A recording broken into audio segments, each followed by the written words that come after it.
情去隐瞒，对自己旁观，爱到无路可退，心却不甘。迎着风雨奔跑，拖着泪自半生微叹。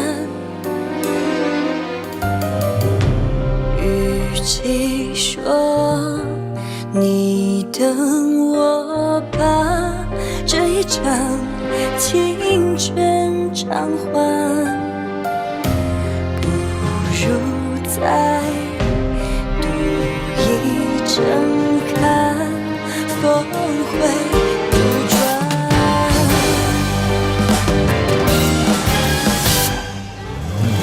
爱当作孤雁，会只在必有所遇，谁能带着伤口还要相处蔷薇？拥抱注定换不遗憾，也是种满足。人潮人海之中，我一定找到你。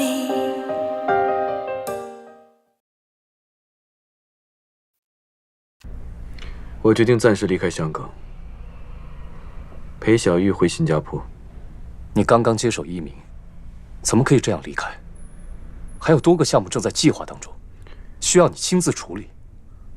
以你在电影圈的经验和专业，一切事务你都可以帮我做主。那日与夜呢？该如何处理？我们不可能无限期的停拍下去。如果你让我做主，我会马上把拍摄腰斩。这怎么可以？一定要让玫瑰把这部作品完成。玫瑰根本就不会听我的，在他心中，只认你是他老板，只会与你沟通。另外，日本东宝会派人来跟我们谈生意，好莱坞也有片商对我们的武侠片很有兴趣，还会专程来影城拜访你。如果你不在公司，公司会错失很多机会。你能不能为了公司的利益，改期晚点再走？我已经没时间了。小玉的病在一点点的恶化，她的记忆也在一点点的消失。她每天都在画同一幅画，不停地画，好像是她的记忆里缺少了一个碎片。我要帮她完成这幅画，我要带她回到画中的地方，将记忆的碎片拾回来。就算公司损失再多的生意，我都必须要带她回新加坡。我知道你很爱你的太太，可是身为一家公司的老板，手下有超过1000个员工在等你养活，你应该一切以公司利益为重，不能这么不负责任，一走了之啊！就算我是一国之君，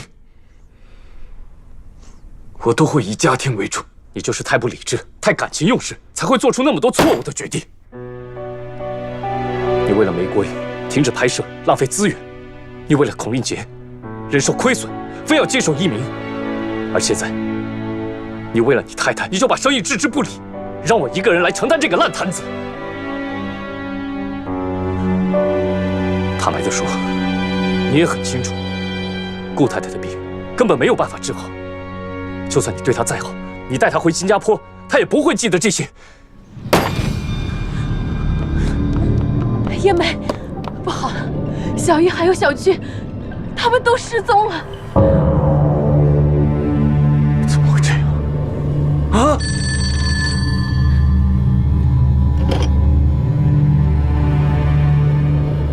好，你稍等。我现在没有心情听电话。家人的消息。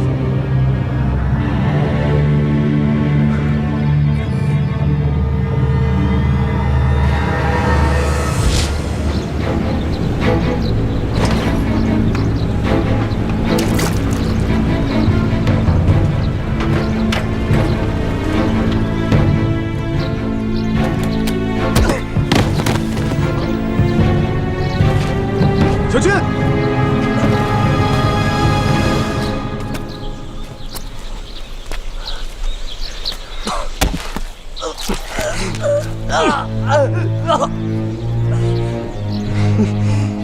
把自己变成这个样子。哼！你现在涉嫌杀人，你为什么要绑架我的家人？我的太太呢？你有没有伤害她？小军，你婶婶呢？我不知道。哇，你这么大意，连老婆都会不见。我以为你好爱她。哎，早知道我就连她一起绑了。好像你多要点钱。嗯。警方正在通缉你，你绑架顾军，到底想干什么？我要钱跑路，我要跑路啊！钱我可以给你，但我请你不要伤害小军。文斌，我劝你，你冷静一下，不要一错再错。你闭嘴！我有今天都是你害的，不是你勾引我老婆，破坏我的婚姻，害我情绪失控，搞砸我整个人生，还要人骗我投资。我现在整个人生都毁了，都怪你！你有没有想过，你这可能是个报应？你还记得你当初是怎么骗你大哥的钱吗？不要再做坏事了。我劝你改邪归正，回头是岸。别废话，快把钱交给我！快给我钱！文斌，不要逼我再杀人！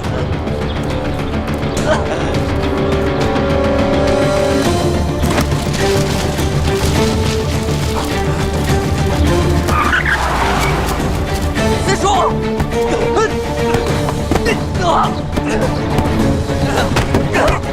文斌，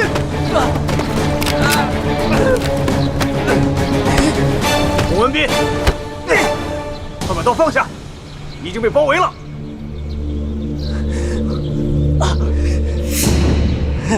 我劝你快把刀放下，马上弃血投降才是你唯一的选择。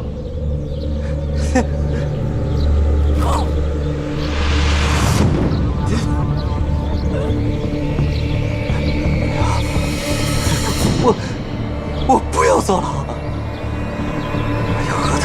我要和他同归于尽！住手！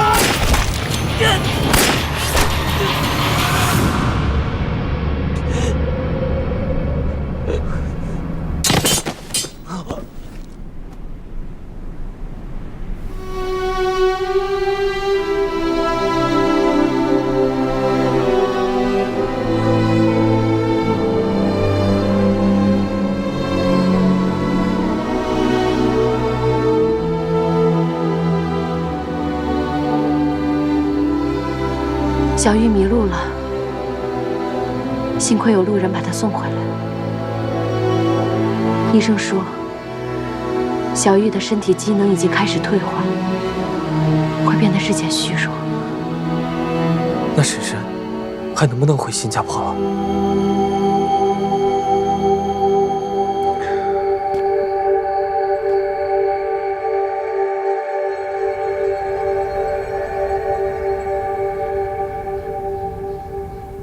对不起，我没法带你去河岸公园，召回你的记忆。医生说你的身体太过虚弱，不适合舟车劳顿回新加坡。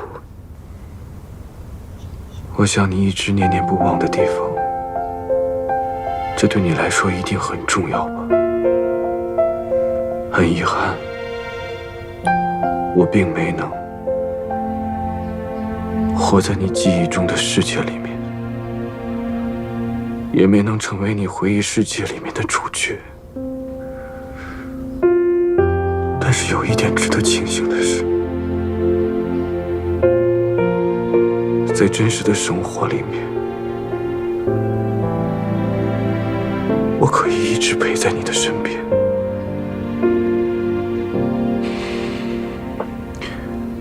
我会牵着你的手，一直走到最后，这是我们的承诺。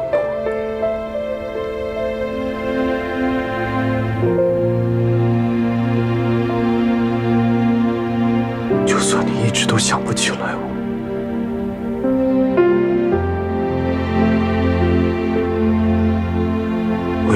直坚持下去。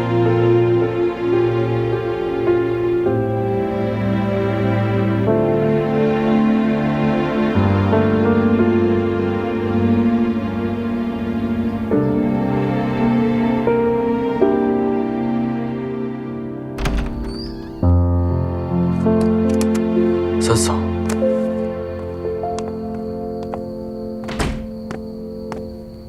坐。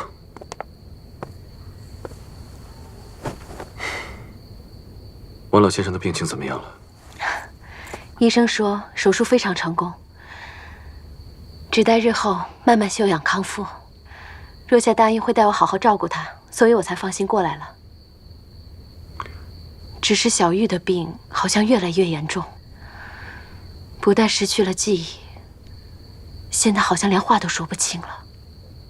令杰的死讯对他的打击太大了，他现在整个人都变得很抑郁，每天把自己关在房间里面画画，一直在画同一幅，我都不知道为什么。我有看到，虽然画得很乱，但是我隐约能够看得出，他画的是新加坡的河岸公园，是令杰经常陪他画画的地方。那是他们俩感情最好的时候。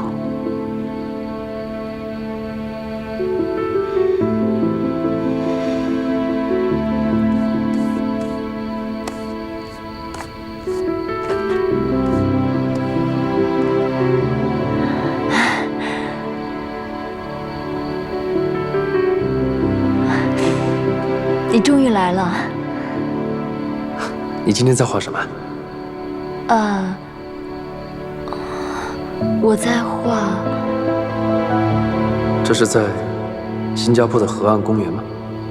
哦，你什么时候再带我去画画？我们可以再去野餐，等到日落的时候，拍摄黄昏的美景。好，等你精神好一点了，我就带你去。好，那我们拉钩约定。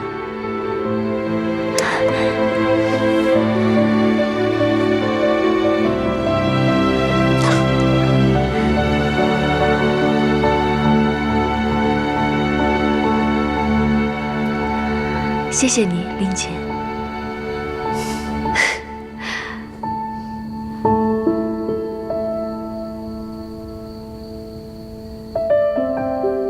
一提到河岸公园，小玉竟然把我想成了令杰。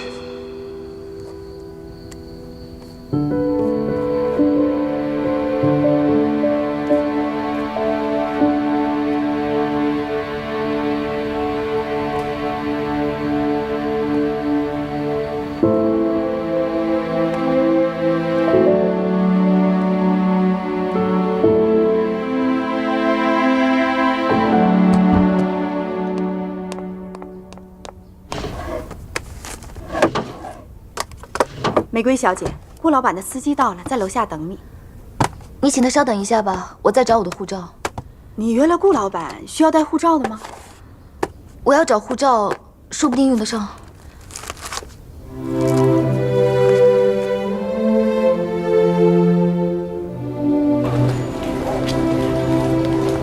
顾老板他在哪里？他在故事影城等你。他要我去片场干什么？这个我也不知道。那你有没有听说他最近订机票，打算离开香港的事情？有。之前我听他说想出国。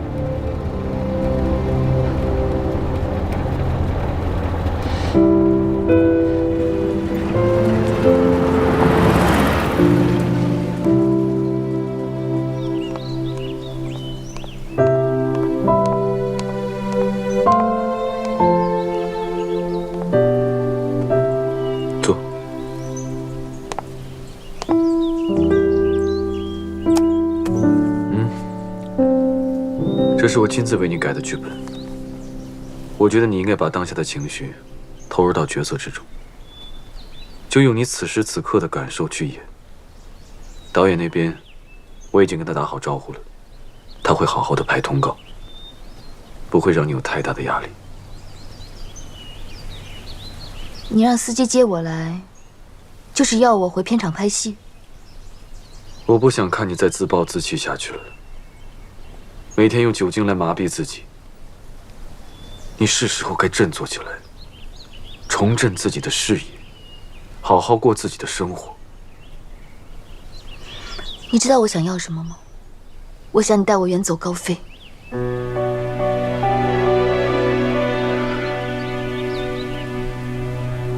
这怎么可能？为什么不可能？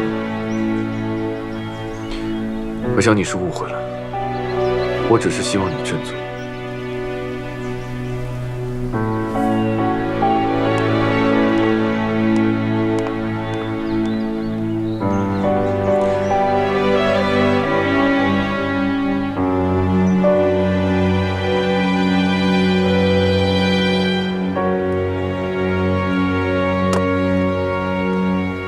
来看镜头，3、2、1，开始。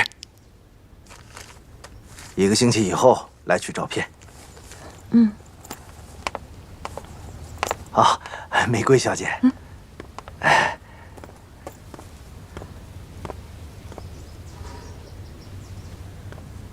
你能帮我签个名吗？我还以为你不看电影，不认识我。自从你当年得过亚洲影后，哎，全香港有谁不认识你啊？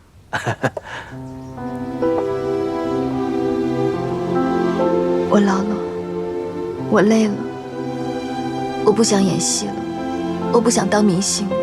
哎呀，年纪越大呀，经历越多。这句话之前不是你说的吗？当年是你妈拉着你来这里拍沙龙照，那时候说是你要选美，又说要你去拍电影。你呢，就是和他作对，嚷着不要当明星。哪知道你往那镜头跟前一站的时候，哎呀，马上就兴奋了，流露出从心底里发出的微笑。从那时候啊，我就知道你呀是天生的好演员，所以这幅沙龙照我就一直放在我的照相馆里面，期待日后你会大红大紫，证明我的眼光没错。没想到你记得那么清楚。我开影楼几10年了，每个客人呢都有着不同的故事，我全都记得一清二楚。其实啊，我一直在关注你。虽然你的人生经历了很多波折，不幸的婚姻，母亲遇害，这些打击啊，你不要把它当成苦难，而是要把它当成演戏的资本。将来在拍电影的时候啊，充分发挥。我依然相信，你呀是属于电影的世界的。记住，只要不忘初衷，你一定可以在镜头的世界里找到属于你的成就与快乐。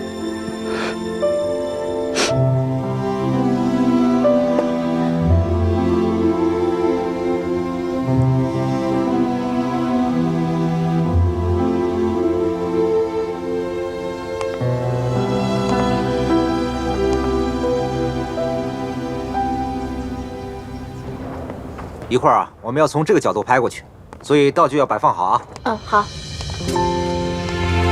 哎，玫瑰小姐，乔导演，我已经准备好了，可以就位了。这阵子为大家带来了很多困扰，真的很抱歉。我相信以后我会用心拍好《日与夜》这部电影，还希望大家多多帮忙。好，来，大家准备开工，道具。拿酒啊，不用了，不用了，我戒酒了，葡萄汁就可以了。好。那我就死！我让你一辈子的良心都不好过，我死给你看！你去死好了！你现在所做的一切，不是为我着想，而是为你自己打算。妈，我想念书，你逼我去选美当明星，我想跟男朋友谈恋爱，你帮打鸳鸯。到后来我喜欢拍戏了，你就逼我嫁人。现在我丈夫虐待我，你还帮他说话。你不要用死来威胁我。像你这么自私的人，才不舍得去死。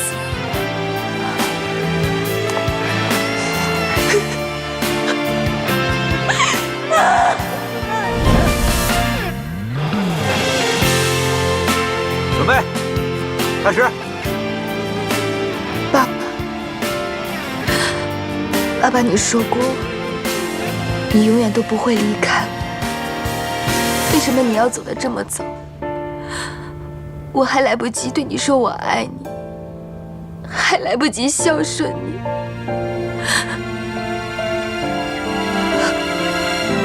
不过，你不用替我担心。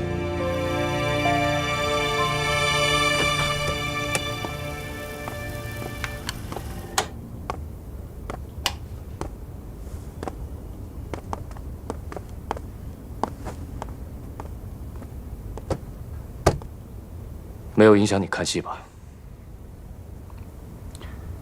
刚看完了。对不起，之前没有体谅你的心情，说的话有些过分。我不该阻止你去新加坡，更没有资格批评你。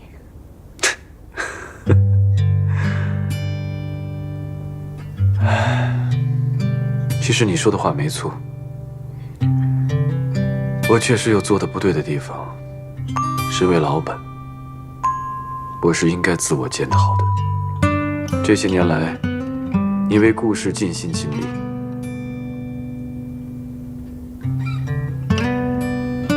辛苦了。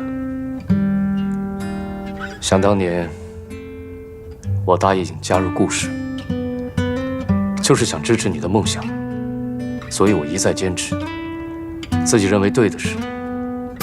不过这一次，我确实输给了你。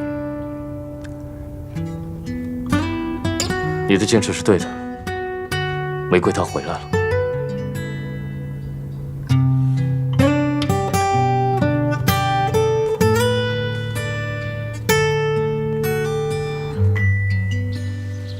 这画就等于我的未来。我希望把最美的记下来。有时候，可以选择要留住的记忆，也算是另一种幸福。你有很多回忆想忘记吗？每个人都会有些不愉快的过去想抹掉。那我呢？我的过去有什么不愉快的经历吗？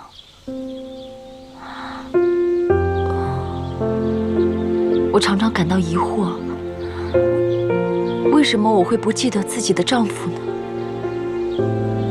是不是我们的婚姻曾经发生？你的丈夫曾经和一个女明星传出绯闻，有过一段暧昧不清的关系。他伤了你的心，让你对他失去信心。虽然你们分开，我也有责任。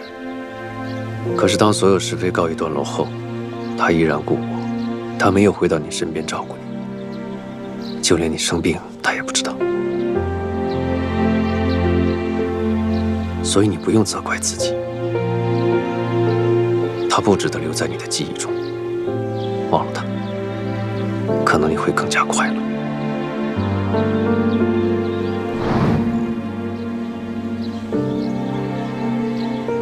不过，你不用替我担心。因为我知道，你会在天上看护着我。因为这悲惨的人生，让我变得更加坚强，让我想要活得更好。我也不会孤单，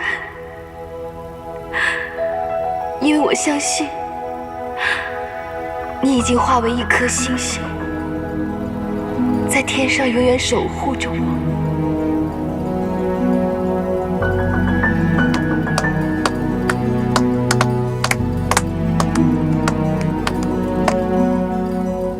太好了，瑰一定可以再获影后的。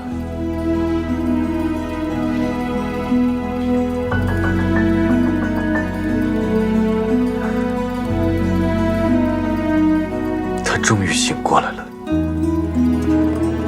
今天收工早，是啊，听说9点钟就要完，太忙了，待会儿吃。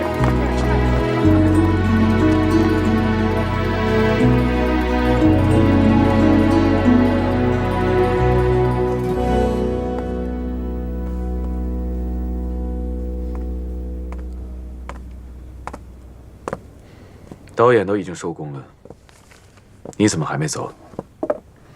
明天有场重头戏，我想在熟读剧本投入一下。你这段时间演的戏演得非常好，演技又进步了。因为我不是在演戏啊，我是在做我自己。我觉得现实中的人才最虚伪。这段日子，我明白了，原来我一直把电影和现实颠倒了。为了保持形象，为了讨好所有人，我在现实都在演戏。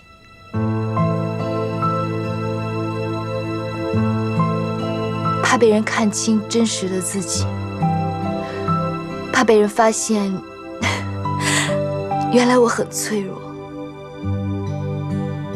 真真假假，我都分不清楚哪一个是真实的自己了。可是我是喜欢演戏的，因为演戏是我这辈子最会做的事情。我这个人呐，什么都做不好。我不是一个好妻子，不是一个好女儿。不是一个好女人，所以我就想，我安安分分的演戏吧，因为这才是我最会做的事情。所以，我今天回来，不是为了你，是为了我自己。我想要重新站在水银灯底下，赢得所有人的赞赏，重新找回我自己。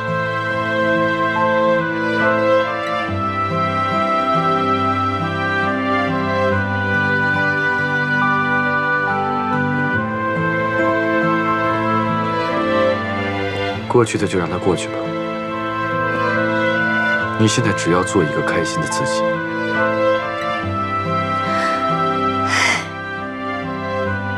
你知道吗？其实很多人都应该谢谢你，因为你创造了梦工厂，你把虚假变成真，把梦幻变为现实，把渴望的带到眼前。把虚假变成真，把梦幻变成现实，把渴望的带到眼前。什么？玫瑰刚回来，日与夜还没杀青，又要马上关机停场。不单是日与夜，我是要暂停所有的制作，把所有的摄影棚都打通，动用影城所有的人力物力。我要把碧玉失去的记忆重建起来。不可能，这种想法太疯狂了。你知道这要花多少钱吗？他根本就不可能成功啊！我们这个梦工厂，就是要把不可能变成可能。我们可以把一个摄影棚变成大观园，为什么不能把影城变成新加坡的河岸公园呢？我会不惜一切代价把河岸公园搬过来。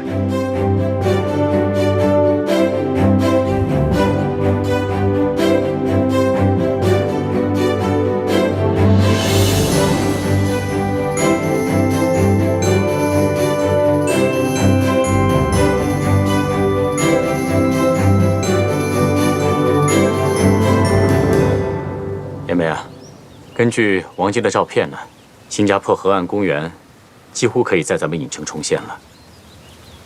现在已经差不多快完工了。严梅，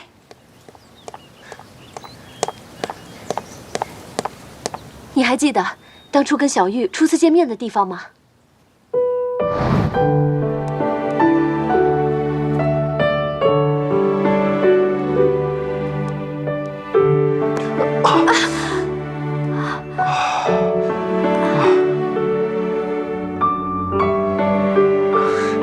你没事吧？是在一家洋服店。错，你看看这张照片，我今天帮若夏整理河岸公园的照片时发现的。小玉，拍的不好，再来一张吧。后来我发现她总是往旁边看，但当时我也没太在意。小玉，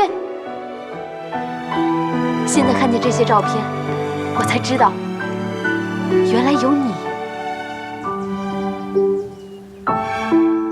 你还有印象吗？我记得那个时候有2个小孩子，不小心把脚踏车弄倒了。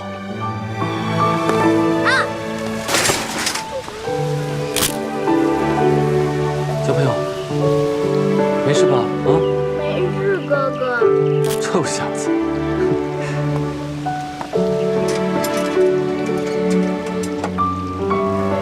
小玉，拍的不好，再来一张吧。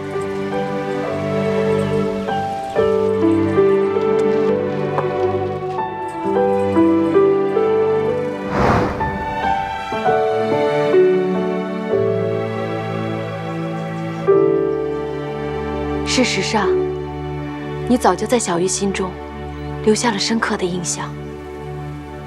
她失忆之后，一直念念不忘的不是别人，而是你。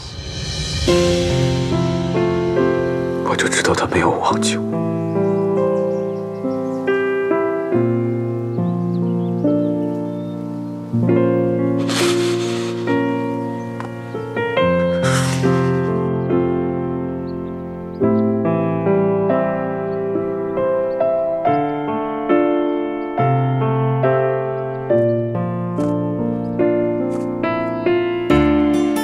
人生到底什么才是最重要的？是未来的梦想，还是过去的回忆？我想，应该是活着所拥有的，属于我们的电影。小玉，你永远都是我生命中的女主角，因为这是我们的约定。我会一直在你身边，牵着你的手，慢慢荡到走到最后。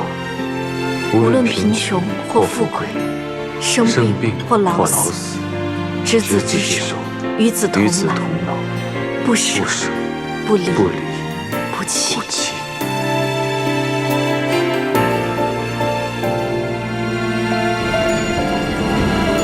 下个月，我就已经离开故事了，不再是你的左右手了。啊，差点忘了。到时候，你就变成我的对手了。我想你不会介意吧？我当然不会介意，只是有点不习惯。我相信，顾军已经有能力取代我，来继续帮助你。但不如你知我心。是啊。我知你心，但却不能同心。其实我们都爱电影，只是理念不同。在我看来，电影不只是一门艺术，也是一门生意，一定要计算好收支平衡。在我看来，电影仍然是一个梦。在当今社会，确实需要像你这样有梦想、坚持梦想的人。如果都像我这样只看重市场和利益，电影便不会进步，更不会有触动人心的电影了。但是光有梦想也是不行的，要有足够的资金，才能拍出好的电影。所以，我们的主张各有格局，不分对错。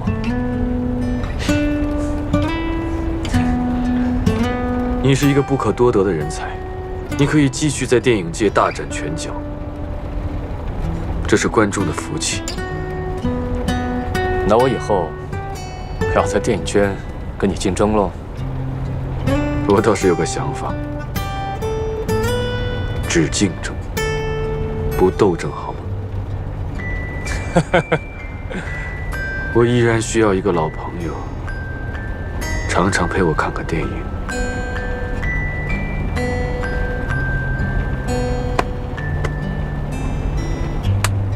好。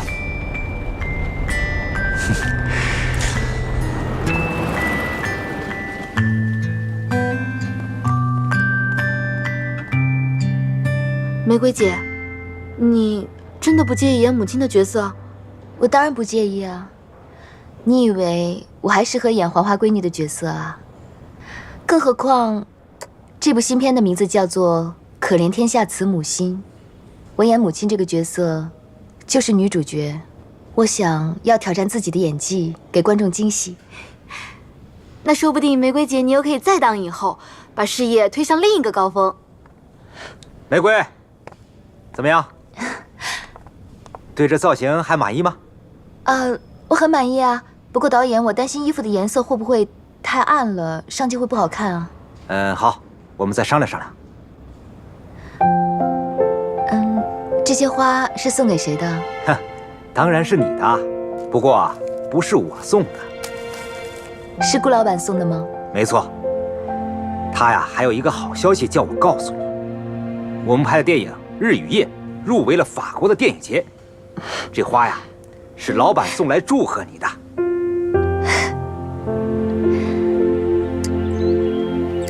谢谢你送的花。听说你搭建了新加坡河岸公园，为了我太太找回我们以前的记忆。你太太已经不记得你了。你不是说过吗？你曾经深爱的女人跟我很相似吗？为什么你就不可以接受我？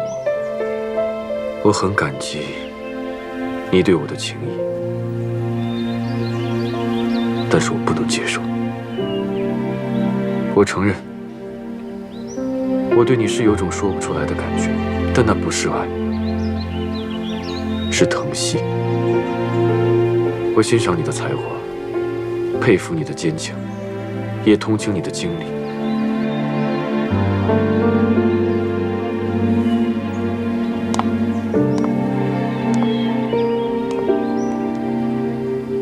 有件事情，我希望你真诚地告诉我，你有没有爱过我？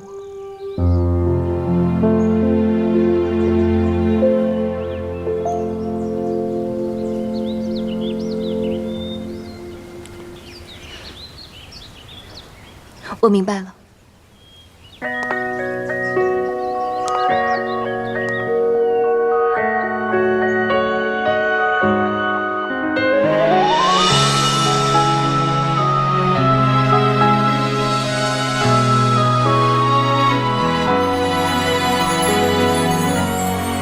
谢谢你还记得我。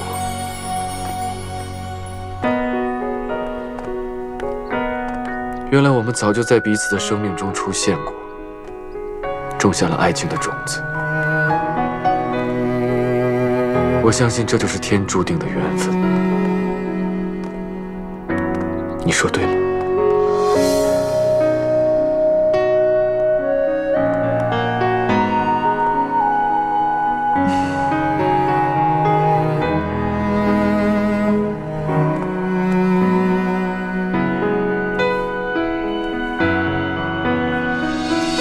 小月，我想你一定很想去新加坡的河岸公园，我们初次见面的地方。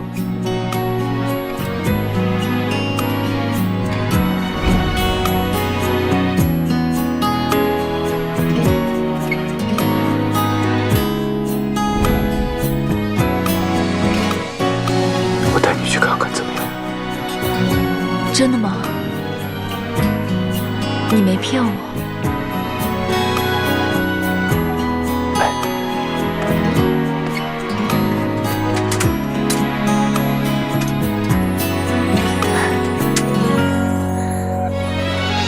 坐好了。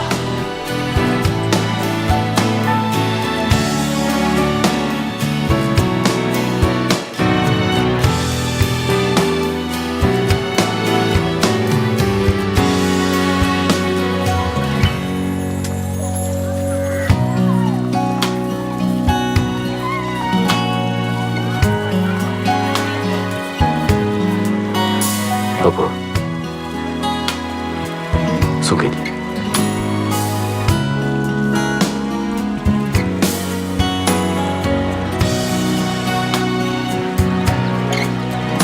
老公，谢谢。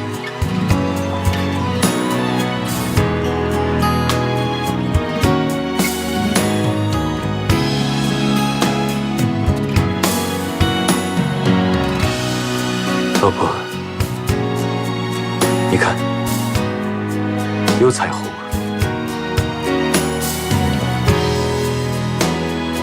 后来，世人口中的我是影坛巨人，他们说我缔造了电影王国，开创了黄金时代，说我的一生就是一部华人电影史。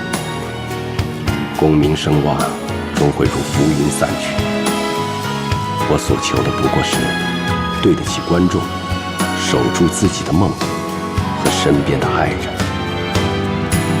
要说我此生另一件自觉值得的事情，是有能力不遗余力地多帮助一些人。这也是小玉的心愿。我想让她看到一个病有所医、学有所教、难有所助的美好明天。我相信这一天很快会到来，那将是最好的时代。